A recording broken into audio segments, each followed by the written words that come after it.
Hi. What's up? How you guys doing? My name is Snapple Grapple, and to my left I have the Banzai Wolfburger. And you guys are watching FCTV. Whoop, whoop. Now, for everyone who's wondering, the Jam Shake is not here right now. This video is going to be part of a new segment that's strictly anime, which Jam Shake will be part of in the future, but this one is spearheaded by the Banzai and I. Hey, give me those comics. Yeah, we out of here. We talk about anime, my guys. I'm leaving. You gotta go beyond. Plus ultra sit back down. Alright, so what's up, everybody? I'm back. Oh, he tried to hurt my soul just now, but it's okay. No, but guys, we are going to call this segment the Otaku Lounge. So, we lounging. Everyone's lounging, you know? FCTV, food chain, you go to eat in the lounge, you know what I mean? No. The Otaku Lounge. But no, guys, this whole segment is going to be about anime. What anime particularly, I'm not too sure yet. Jeez. All I know is that this first video is going to be all about My Hero Academia. Which is arguably, to me not even arguably, but I'll say arguably, probably the best anime season that's been out in like the last year. The best anime season? Best anime that's been out in the last year. I'll agree with you. Well, I'll probably say a while. I've watched a lot of anime recently, thanks to, the rest of the food chain, Jam Shake, Banzai specifically. He's the one who's been catching me up on a bunch of different anime, but as I can like certain ones more than the other, but from the unanimously from around the world, My Hero's probably taking the cake by far right now. I mean, I wouldn't throw it in there with One Piece because One Piece is in like 900 episodes. I'm just going off a brand new anime that's been recent. It's been, ever since it came out, it's just been up there. It hasn't gone down at all. True. But I agree. We're not going through all My Hero. We're going through episode 49 through, what are we on, 51 now? No, we'll probably be going from, what I was trying to tell you earlier, we'll probably be going through episodes 47 through 51. 51. So, got a lot to catch you guys up on. Where are we starting from? Kiba, tell me, what is the plot of My Hero? Alright, so My Hero Academia.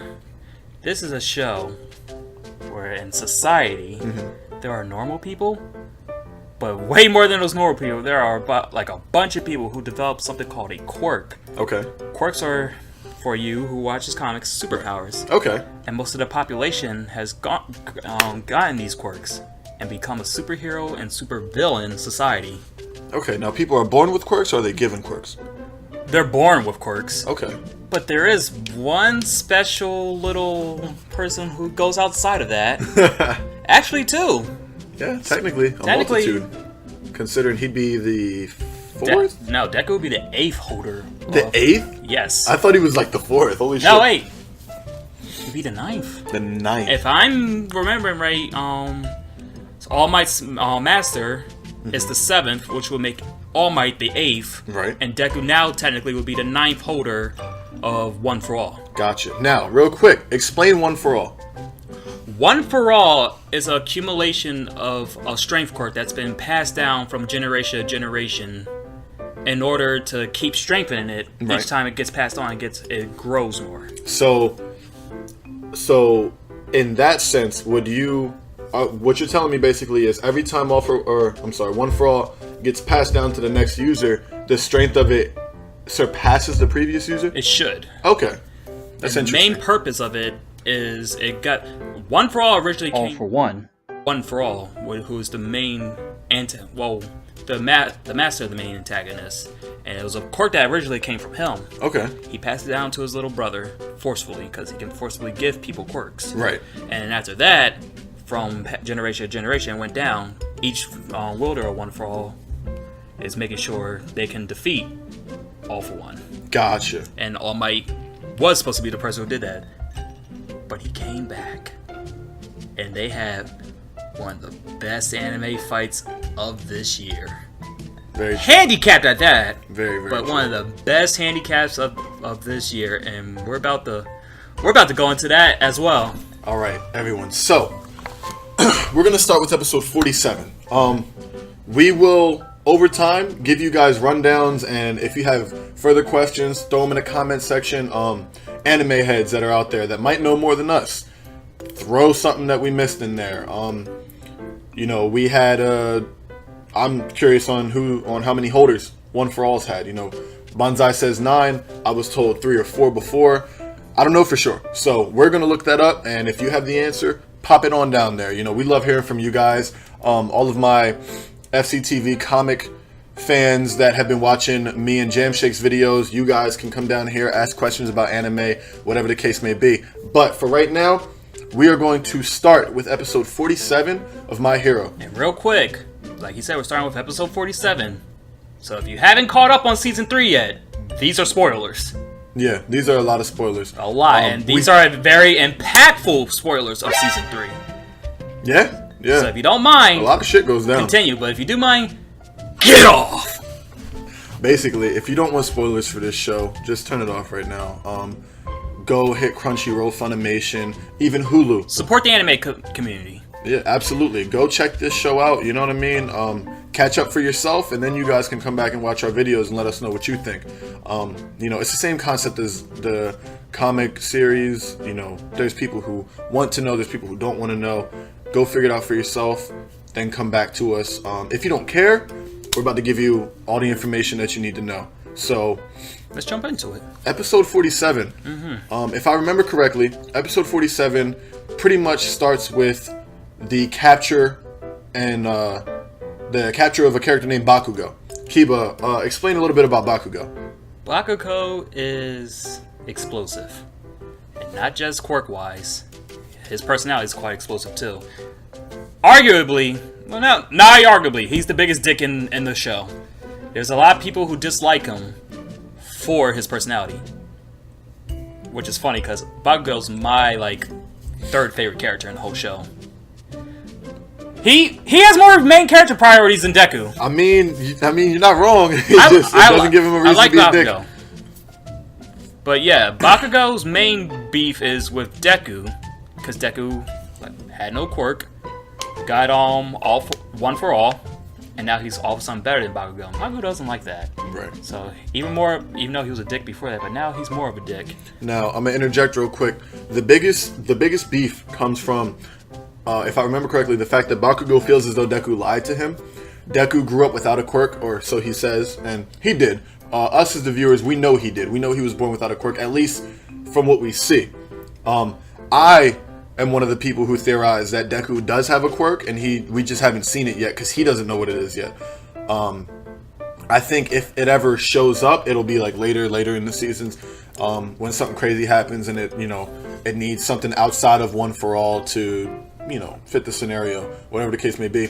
I could be very wrong. I could be absolutely wrong, and the kid was just born without a quirk, because it happens. But I like to believe that he might have one, hidden in there somewhere and just hasn't been unlocked yet. But growing up as friends, Bakugo was always a dick, but he was the leader of their core group of friends. Deku idolized the kid. They both idolized All Might, who was the #1 superhero as they were growing up. But in his core group of friends, Deku, he loved Bakugo. He was a friend that he always wanted to be around. This is my friend, this is my protector, and I'm gonna have his back through thick and thin. Bakugo was kind of just you're around, you're a shoot fly. I have 4 of you over there.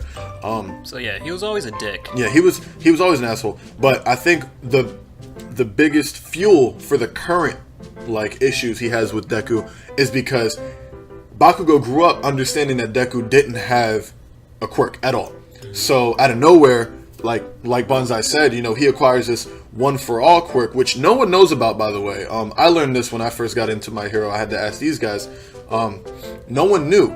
There's only 3 or 4 people max in the show who are aware of Deku's One for All quirk, and that is the person who gave it to him, which is All Might. That is All Might's predecessor, which is Gran Torino. Cool as shit, old guy. He has a flying power. He's cool as hell.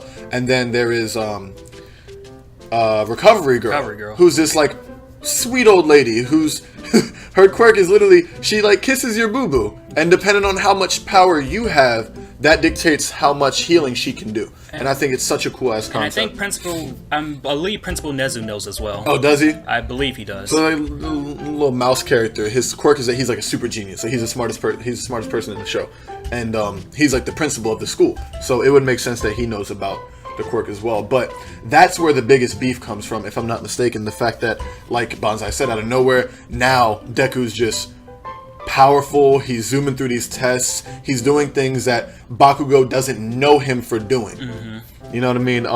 In the beginning, Bakugo's getting like a tar monster like wrapped around him. He's trying to blow him up because that's Bakugo's quirk. You know, his sweat is nitroglycerin. So it's he secretes that nitroglycerin through his sweat, right? And he can use that and explode it, right? And then his grenade gauntlets, which the Bakugo, most of the students actually took to making his costume part as a weapon part of his costume. It stores the nitroglycerin, and he can use it to pull off a stronger explosion without straining his arms. Gotcha. So the biggest thing about Bakugo, he's a dick, but he's actually a very good, like, smart and very overall good character. Yeah, that's the problem with Bakugo's character. He's a great student. Academically, he's really good. His skill set is really good. His intelligence is up there. He's very adaptive. He's main character priority. He has a lot of main character priority as well. And his attitude is why a lot of the fans don't like him. There are a lot of people who do love Bakugo, don't get me wrong. He's one of the top characters. He's pretty much Deku's Vegeta, really. And, you know, everyone loves Goku, everyone loves Vegeta, you know, everyone loves Deku, but everyone also loves Bakugo. Then you have the fans like me who just have that issue. But I will say that the more I watch, the more I can see it changing, and I am looking forward to the character development. Some people can't see it, but he is getting character progression. Everybody's like, no, he's still a dick and stuff. Like, nah, you can't say that after episode 50, especially episode after 50. episode 50. This is where everybody's starting to notice it, but from season 2, that's where his progression started picking up. You think so? Yes, because at first he was a dick just to be a dick. I'm better than all you, blah, blah, blah, blah. Season 2, he announced it like it kind of sounded like a dick, but everything Bakugo's being a dick about is he's striving to be number one now. Right. He's clawing his way up, and he wants to be the king. Number one, I want to be number one hero. He saw that Todoroki was better than him. He was like, I want to be better than him. Right. So now it's not just I'm better than everyone, I'm being a dick. It's I'm being a dick, but I swear I'm going to become better than you. Right. But the episodes we're about to cover goes into that, because the main focus on episode 47 and 48, the villains capture Bakugo. And that's because at the end... Now, real quick, how did they capture Bakugo? Because I missed that. Okay, so during season 3, all the kids are training in the forest. They're trying to break their limits that they have on their powers now. Because the whole point of this training thing is to get these licenses. And these licenses will allow them to use their quirks outside of the school. Okay. Because the cool thing about My Hero is it's not just a superhero society where anybody can use their power. You're outlawed from using your power for superhero purposes unless you have this license. Okay. Which I think is a great concept to add on. So, because the whole Hero Killer Stain arc, right? Deku, Ida, Todoroki, they would have been in massive trouble if it went public that they fought against Stain. Right. Because they used their quirks outside of the school and stuff. Which is why the police chief, the doghead, said he'll just wrap it up as Endeavor doing it. Okay. So, at the end of the sports festival in season 2, Bakugo won, but it's because Todoroki just started using his flames. He had problems. He didn't use it. He technically just threw the fight. Bakugo defeated him. And now, I'm going to interject real quick. For those of you who don't know, Todoroki is a character who has a quirk, but it's 2 quirks. He was blessed by getting the fire quirk from his father. The number 2 hero. Yeah, who's Endeavor, the number 2 hero. We'll get into him in a minute. And then the other half of him, literally the other half of his body, is ice, which is his mother's quirk. Yeah. So he was one of the lucky ones who got both of his parents' quirk put into one. Yeah, so his quirk is literally fire and ice. Yeah, it's literally called half cold, half ice. Yeah. So the way his quirk works is, one half of his body obviously is ice. That's what he uses the most because of his connection with his mother. He doesn't have a good relationship with his father. His father is the number 2 hero. He's very selfish. He only mated with Todoroki's mom to breed a stronger quirk. So he got what he wanted, but he lost the trust of his son in the process. He wanted Todoroki to surpass All Might. Right. That's the only... Todoroki's birth was kind of just made to become number 1 hero. Yeah, and I mean, think about it, man. Like, you were the only reason you were conceived was for a purpose of a person who doesn't even really care about you. So, you know, there's a lot of family turmoil in there. But because of that, he chooses not to use the fire side of him, because if he uses both, he's probably the strongest non-adult character in the show, and that's been damn near confirmed. But he chooses not to because he doesn't like his father, and that's pretty much the big thing about him. I'm looking forward to seeing a lot of his character development with his father, because now I think they're living together momentarily, or no, they're back in the dorms, but he went to visit him and stuff like that. Yeah, we have to cover these episodes because a lot goes down with these episodes. But just to fast forward through real quick, so that fight happened between Bakugo and Todoroki. Todoroki lost, Bakugo won when they got handed their awards and stuff, because everything from the sports festival was live on TV. So they show first, second, third. Tokiyami came third place. Todoroki second place, got the medal. Bakugo number 1, first place, is just wrapped up, subdued, because he was ready to kill Todoroki. It affected his pride so badly that he threw the match, even though he went hard on Deku. And there's that rivalship again. It just tore he didn't want to become number 1 hero, number 1 at the tournament like this. So he's just gagged up. All Might puts the metal in his mouth, gags him with it, because he's just going off the walls. And villains are watching this live, so they're thinking, yo, this kid has crazy temper. Let's try to convert him. Right.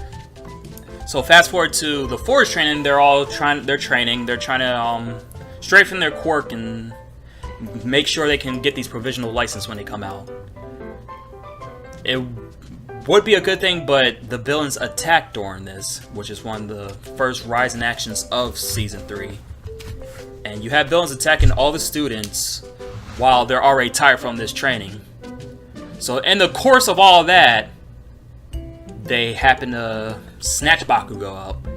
Kurogiri, the villain who has the warp gates, they grab Bakugo, they take him with them back to Shigaraki, who is the main antagonist. His quirk, Handyman, he decays people. He's the leader of the villains right now. He is the student underneath a One for All. So real quick, for those who don't watch it or don't understand, when he says decays people, it's pretty much, that's what it is. If he touches you, whatever part he's touching will literally start to break off. There's a scene where Eraserhead is fighting like a bunch of villains, like just a shit ton of villains. He's just rolling through them like, this kid can fight. And then he comes across Shigaraki. I don't know the other guy's name, the warp guy. Kurogiri. And Shigaraki, I can't remember exactly how, but in the midst of all the battle, he ends up touching his arm, and you just see, like, it looks like if you cracked glass and it shattered and started falling off, like pieces of his skin were falling off. He's actually really smart with it. He watched Eraserhead fight all the other villains, noticed there was the limit with his eyes, waited for his hair to fall down, because he knows when he activates his quirk, his hair riz. The second his hair fell, he blocked his hit, and then just straight up used his quirk. Right, yeah. The main villain, he's pretty intelligent as far as the strategist goes. His quirk is very deadly. Like, he could easily kill you with the quirk like that. And he's a psychopath with some type of family issues. Yeah, and we find out he has some crazy family issues. But now we're here. The villains got Bakugo. We know why they want Bakugo. They want to try to convert him into a villain. Right. And yeah, so now it's time to say Bakugo. Boom. So here we go. Episode 47. It starts off with Bakugo, you know, he's trapped, but he's not trapped, because the villains don't want him to feel like a prisoner. The whole point is to convert him to the team of villains. You know, he has an explosion quirk. You know, we can use that. And he's very angry. We can use that anger. We can harness it. You know, your basic Star Wars convert to the dark side scenario, which, you know, we as fans, we're all curious. We're like, okay, you know, Bakugo's angry. He's with these guys. He's not really going to go there, is he? And he doesn't. You know, truth be told, he still wants to be a hero. He still has his morals, and he understands his situation. So he's talking to him. He's playing him. He's playing him for fools. What Bakugo doesn't know is there is an entire squadron of heroes planning his escape, or planning a seek and rescue, or not search and destroy. Yeah, just a rescue mission to go get him. So boom, they're talking, and Bakugo is, talking all that shit like, oh, you guys think I'm this and that, yada yada, and then he's strategizing in his head, okay, if I hit this guy and that guy, I can boost my way out of here through here, and it's really cool to see. Like, he has a whole strategy behind it. Next thing you know, knock on the door, and all the villains are like, what the hell? It's like, yeah, the pizza man's here, and it got me because I'm sitting there like, hold on. Which one of these idiotic villains ordered pizza during an interrogation? And one of the villains, I don't know which one it is, but one of them goes to answer the door. Oh, it was double. Yeah, twice. So there's a character named Twice who can make clones of people. I don't know if he can clone himself, but he can make clones of people. And Twice goes over to answer. He's apparently one of like the comedic characters. So he goes to answer the door. Next thing you know, don't give a shit about the door. Boom! A huge blast through the wall comes. It's fucking All Might. All Might's there. The tree guy, what's his name?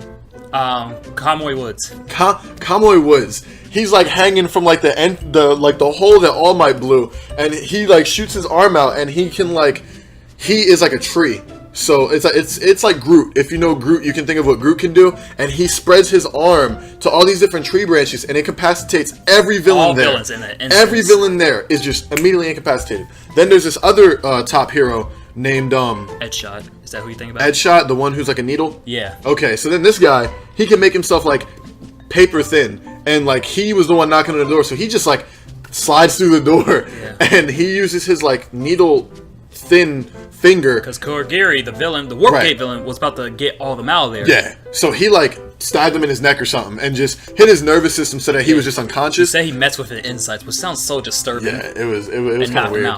But so he like incapacitates the Warp guy, so now all the villains are stuck. And they're like, oh, who cares? Because Shigaraki's like, oh, I have a master plan. Send all the Nomus through. And for you guys who don't know, the Nomus are these creations. They're like just mutated somethings. They're humans at one point. Are they humans? Yes. Okay, so they are humans that are experimented on and given different quirks. Yep. And the first one you see is actually in the beginning of the show, or in season 1, like the end of season 1. Yep. All Might has to fight him because the Nomu comes in while Eraserhead is beating up all these people. Shigaraki hits him. Oh, his arm's jacked up. The Nomu proceeds to beat the living shit out of Eraserhead. It's like I cringed up when I watched it because he's like punching his face into the ground. Mind you, Eraserhead isn't All Might. Eraserhead doesn't have a strength quirk. His quirk is to nullify whoever he's looking at's quirk, and that's that's until he starts blinking. So he looks at the Nomu and he tries to nullify him. It doesn't work because he has like 3 or 4 different quirks in him. Yeah. So, skip and fast forward. They're beating the shit out of Eraserhead. We all think it's going to go downhill. Next thing you know, boom, All Might breaks through. He starts fighting the Nomu. But the Nomu was designed to kill All Might. So one of his quirks is shock absorption. So as powerful as All Might can hit this man, he's just taking it. And he's hitting All Might right back. And All Might's already injured because before the show even starts, we don't see it. It's off screen. It's a scenario that happens in a time frame before the show takes place. He already fought the main villain, All For One, and All For One severely damaged like his insides. So if you ever see All Might without a shirt, he has like a very, very severe scar right here, and it's almost like his body's indented. Yeah, it looks like he took like a chunk of like. He lost his innards. He lost his innards. I didn't know that. So boom, he lost his insides. So you have All Might fighting this Nomu or this Nobu who's designed to kill him. And he's, I'd say, like half strength. Like we will never see All Might at full power. And maybe in a movie or something, or in like a flashback or something. Who knows? But the power he was in when he fought All For One the first time, we won't see that unless it shows it in the future. Hopefully, right? I would love to see full power All Might. But that's besides the point.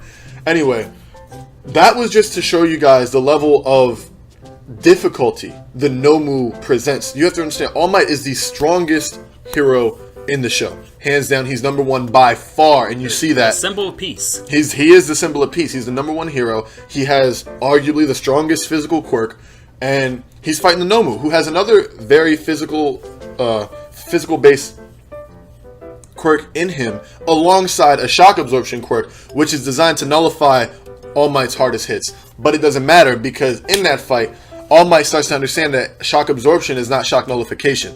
So he understands the Nomu can only handle so much, at a time. So he just starts going past his limits. Mind you, the Nomu cracks him in his ribs, like where his scar is and everything, and he's doing heavy damage to All Might. All Might's hurting, but he's the #1 hero. He's in front of all his students. He's in front of his partners. He's not going to quit because that's not in him to quit. So he's fighting back. He's fighting the Nomu back. And now the Nomu's starting to get hit, and you can see him taking actual damage. Next thing you know, All Might starts dogging the Nomu, drops him onto the ground, and hits him with his signature move, or his signature phrase, plus ultra, or to go beyond plus ultra. And when he plus ultras, he punches this man like out of the building, into the sky, and we just don't see him ever again. You know, down goes the Nomu. The problem with that is, after doing that, All Might's already handicapped as it is now. After that fight, he handicapped himself even worse. Yeah, every time he uses the power of the One for All for too long, it weakens it. Yes. So it weakens it, so to speak, and it weakens him. So defeating that Nomu was great, and it saved everyone, don't get me wrong, but it came at a heavy cost, you know. At this point in the show, we start to understand that eventually we are going to lose our #1 hero. And it's kind of sad, but we also understand that's why he passed this power on to Deku, because someone has to take his place eventually. And we see that coming closer and closer as the episodes go on. But that was all a little bit of insight to give you guys insight on why these Nomus are a problem, on why they're so effective and why they're so dangerous. So we're going fast forward back, but a quick pause. At the same time, while the pro heroes are making this raid, Deku, Todoroki, Yazurozu, and Kirishima, also who are all students, as well as Ida and Ida, also made plans to go rescue Bakugo. All the students in their class said, you shouldn't do that, you'll get in trouble, blah, blah, blah. Right. Even Ida and Yazurozu themselves were trying to stop him. And the only reason they tagged along was if they tried anything that would cause fighting, they were going to just snatch everybody up and leave. So they made their own plans to save Bakugo. They snuck into where they thought he was. But instead of where Bakugo is, they were at the factory where all these Nomus were. So, switching scenes back to Bakugo, where he is. Shigaraki, he's all cocky and talking shit. He's like, it doesn't matter if you guys are here or not, because we have all these Nomus that we're gonna fucking bring over here. So he's like, bring in the Nomus. It doesn't work.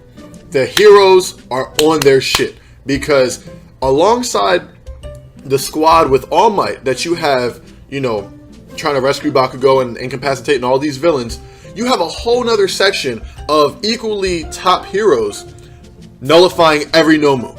Every Nomu that was in this facility, they shut them down, they gripped them up, they made sure they weren't going anywhere. The pro hero Mount Lady just lifts, her quirk as she becomes bigger. Yeah, just she's picked up like a truck, like a high hill on her foot, raised it, and then just smashed the entire building down. Destroyed. All Nomus done. All these fucking Nomus. There were like 50 Nomus in there. They just destroyed all of them. So, boom.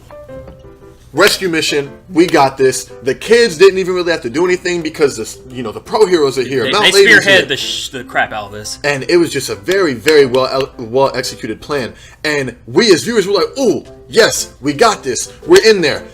But you cannot get too excited, because truth be told, the villains are going to find a way somehow, and that's exactly what they do. Shigaraki starts to panic, and he's like, "Master, I need your help." What happens after that, Keeb? Master came and helped. The Master comes to help. Now, the Master is All for One. All for One is the villain of the show. He's the villain of villains. He is the villain of villains. Like, there's no other villain in the show that's ever going to compete with him. His quirk is to steal quirks.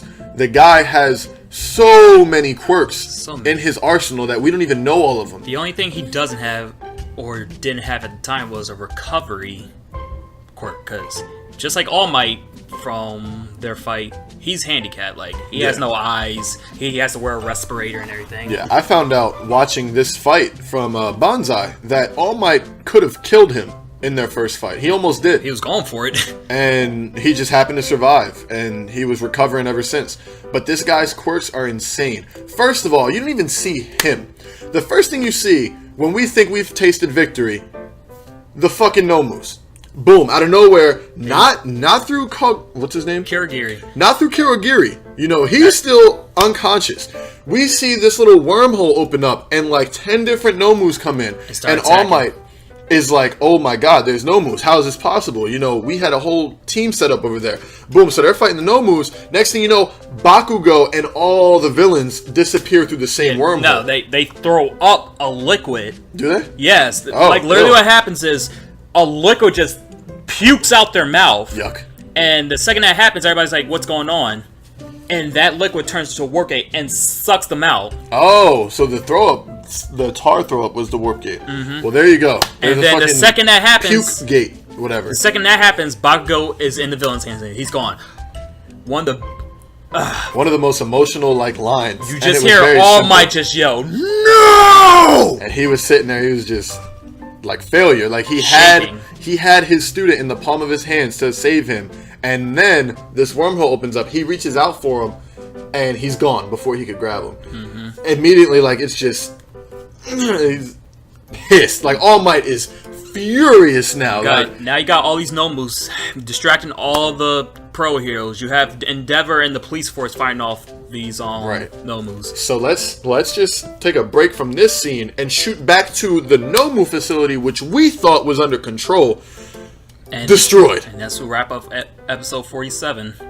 Destroyed. And that's how the episode ends. The episode ends with just destruction. You're looking through not Bakugo. You're looking through Deku and his little ragtag team of kids. Yeah. They're looking at this massive destruction after they just thought everything was cool, like we did. They thought everything was cool and great.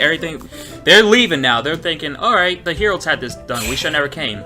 But then out of nowhere, from out of the shadows, Best Jeanist is heading this operation where everybody else is at. You just hear a voice saying, oh man, all the pro heroes, blah, blah, blah. And like, any true fan knows who's coming. Any person who's been paying attention to the last few episodes, they know who was in charge of this, like, massive destruction. And that's how 47 ends. Alright? So we pick up with episode 48, which is pretty much just, it starts with a recap of everything that happened. Oh, we save them. Oh, now they're not saved. Now they're all gone. You gotta remember, at the end of 47, that's when he came out talking. Well, see, I don't look past the credits. I'm talking. Oh no, you looked at the credits for this because I made you. No, yeah. I'm speaking from a non-post-credit scene perspective. But if you want to go into the post-credits, post-credit scene. Before the post-credit scene, you see All For One is stepping out. The pros are about to attack. Out of nowhere, this big blast, we don't know what it is, comes out, destroys half the city that they're in. That's how powerful this guy is handicapped. Destroyed half the city. And that's where it ends off at. That's where the episode ends off. It goes into a post-credit scene. You see, like, the kids behind a wall that was still intact. They're traumatized. They're scared. They're having visions of them about to die. Like, they're shook from their core. And they're about to throw up. They're trying to stay quiet. You just see All For One just floating in the air. Because now that's another one of his cloaks. He can fly. Just floating there in the sky. And then he just ends it off with saying, let's begin. And that's when we go into the next episode. It was scary. I was like, yo, this guy is not a force you want to be messing with. Only All Might can handle him. Exactly. So, boom. Now we start episode 48, which is pretty much a recap of what Banzai just told you guys. So I'm going to skip some of the beginning. And we go right into it. Best Jeanist is still alive. Best Jeanist is a 4th rank hero whose power is like string. Like, it's like super, super, super strong string. Like, you can't break the string. So... well, most people can't break the string. Yeah. Anyway, Best Jeanist is like, holy crap, what is this guy doing? We have to get him. He's on the ground. They're all like blown away. No, remember, Best Jeanist tried to get him first. Yeah. Yeah, Best Jeanist wrapped him up and had him like pinned. Yeah, with his own clothing. With his like quirk, which is to take like his own clothing and like attack you with it. Mm-hmm. Which is it's pretty strong. It's a lot more than just like basic string that you can yank apart. Yeah. This nigga All For One just boom, busted open. Next thing you know, he releases that energy, breaks everything, and he's looking down at Best Jeanist, and Best Jeanist tries again. He's like, he's messed up at this point. Best Jeanist somehow survived that attack. and it's just on the ground, destroyed up. He's, you know, talking to All For One, letting him know, like, the heroes are going to stop you. And All For One's like, are they? Does something and just blasts like a wind, like just wind. Like, literally just wind. Like, I can't, like, airbending, literally just wind. And blows a hole through Best Jeanus's chest. Right through his stomach. Or was it his stomach? It was like... Either way, it's his fucking torso. Yeah, okay? And that's when things got real again, because it's like, okay, not only did he destroy a whole city, he just pretty much murdered a pro hero. He just killed the number 4 hero. You see Mount Lady and Gang Orca is just incapacitated somewhere in the background, so there's nothing but destruction. These are all top 10 heroes we're talking about, guys. Like, these are the top heroes of the world. And... he just ends the 4th ranked hero like that. He incapacitates everyone else like that.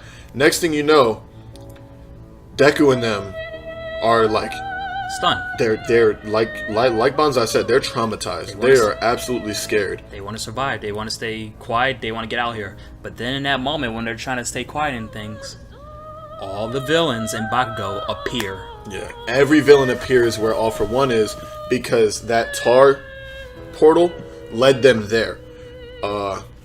Then he starts having a conversation with Bakugo, and Bakugo tries to make his escape, so to speak. And as he's, you know, fighting off a couple of the villains, All For One's just looking at him like, okay, you know, this kid has some moxie, you know, I like him. Deku, being the friend that he is, instinctively tries to go, like, do something about Bakugo. Next thing you know, Todoroki's right about to go with him. Todoroki's the fire and ice guy. They both jump to make a move.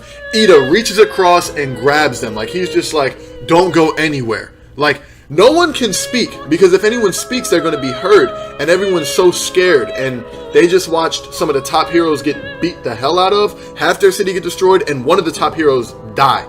So they're looking at this guy, and they're like, we cannot do anything here. That's what Ida's trying to say. He's like, we need to escape. We need to get the fuck out of here. The whole point of Ida coming was to stop them from doing something that could get them killed. Exactly. Next thing you know, boom. All For One's looking up, and he's like, about time you got here. About time. Or he was like, I knew you'd come. And we're all thinking he's talking about the kids, but deep down we know who he's talking about. Because next thing you know, from the fucking sky, here comes All Might to punch this dude right in his face. Granted, he grabs it, and then he punches him with the other one. He grabs the other one, and it's this great spread of just All Might trying to punch him and him gripping up both of his hands. And that's where you see, like, it's about to go down. Which is funny, because apparently, back in his heyday, All Might should have been there in a second flat. Yeah, and it took him 30 seconds. And that's still slow, and I'll say... And that was slow for All For One. He was like, 30 seconds, you're getting slow. And then that's when you know, I reiterate the whole punch, and he's catching them both, and then they're about to go at it. And that's what it is. It's now becomes a fight, and they're going at it. They're going back and forth. All Might's trying to fight this guy, and he's also trying to save Bakugo, because that's the thing. While All Might and All For One are going back and forth, Bakugo is still jumping around, messing with the villains, dodging the villains, trying to get away. And it's kind of handicapping All Might, because he doesn't want to do anything too strong that can get Bakugo caught up or captured. Right. So he has to fight one for all. He has to fight nerfing himself. He's already weak. All For One is on some extra shit now. And now he has to worry about his student. And every time he tries to get close to save Bakugo, One For All just drags him in. It's like, nah, we're continuing this fight. Yeah, All For One was really stop it. Like, he was playing against his weakness, and his weakness was his care for his student. While this is going on, you have the kids. The kids decide, we have to help, because All Might is here. You know, now we can escape and let him handle this guy, but he can't handle him while Bakugo's there.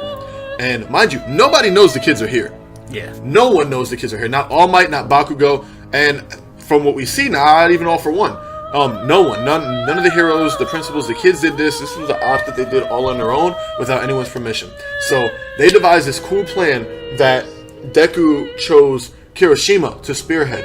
And, you know, let's fast forward a little bit. They're doing their thing. The plan goes into motion. You know, all in all, they end up getting Bakugo to go with them. So then they're all escaping at the same time with Bakugo. So the kids are out of the fray. Bakugo's out of the fray. The supervillains I can't remember if they disappeared or not. What happened to the supervillains? The villains are still there, but now that the main event's about to start, like everybody's getting caught. That's when All For One activates his Force Quirk activation. Right, he has this thing. It's like little tendrils that come out of his hands, and he can stab into you and force you to activate your quirk. So Gary's still knocked out from what Edshot did. Right, so the warp guy, he's unconscious, and his tendrils went into his body. He forced the warp gate to open. Yeah. And then there's another villain there named Magne, who also got knocked out, and he forced their quirk to activate on another villain to force them to go into get attracted towards the warp gate and go through it. And this is forcing the Shigaraki to go through it too, who didn't want to leave. He wanted to stay with his master. So that happens. And All Might forced the 1v1. He took everyone out of the picture, and he has him and now just All Might, which is beautiful because now All Might can, well, if the villains are there, it didn't matter. But now that the kids were gone, All Might could go in. His full power was ready to be exposed. He had an advantage for a little bit because at that moment, Gran Torino appeared. True. All Might's master was a character named Gran Torino. I can't remember his actual name, but Gran Torino was the hero that trained All Might when he got the One for All passed down to him. Did it ever specify if Gran Torino was once a holder for the All for One? No. Or the One for All? He was best friends with All Might's master. Okay, gotcha. Well, there you have it. So Gran Torino's character trained All Might. Helped him learn how to master his power and helped him get the build so that he could handle such power. And he's there. He's trying to help.